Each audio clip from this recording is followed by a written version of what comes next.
నెల్లూరు జిల్లా గూడూరులో జరిగిన కామ్రేడ్ ప్రభాకర్ సంతాప సభలో సిపిఎం జాతీయ కార్యదర్శి నారాయణ పాల్గొన్నారు. ఈ సందర్భంగా ఆయన మాట్లాడుతూ దేశంలో రాజకీయ ప్రక్షాళన మొదలైందని అన్నారు. ఇప్పటికైనా ఎన్డీఏ ప్రభుత్వం పద్ధతి మార్చుకోకపోతే భవిష్యత్తులో కనుమరుగయ్యే పరిస్థితి ఏర్పడుతుందని హెచ్చరించారు. అలాగే ఏపీ కూటమి ప్రభుత్వం కూడా కేంద్రానికి అనుకూలంగా వ్యవహరిస్తోందని ఆరోపిస్తూ ప్రజా సమస్యలపై దృష్టి సారించాలని సూచించారు.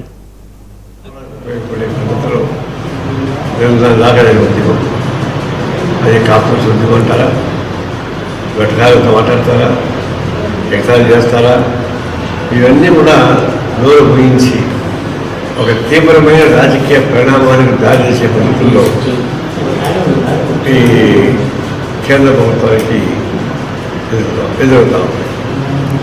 కేంద్ర పార్లమెంటరీ చట్టాలని, పార్లమెంటరీ వ్యవస్థని పట్టుకుని వస్తే కింద ప్రజానీకంలో మాత్రం ఉండేది అర్థమైపోయింది. లీకేజీ పరీక్షా పత్రాలు లీకేజ్ అనేది ఎప్పుడు జరుగుతూ ఉంది. ఆ కోపం అంటే నవ్వుతూనే ఉంది. చివరికి నీట్ పరీక్ష లీకేజ్ అవడం బట్టి దాదాపుగా 23 లక్షల మంది విద్యార్థులు కష్టపడి రాత్రులు మొదలు చదివి అహర్నిశలో పాటబడి పరీక్షలు రాస్తే అది లీకేజ్ అని పెద్ద మొత్తం పెట్టారు కావచ్చు.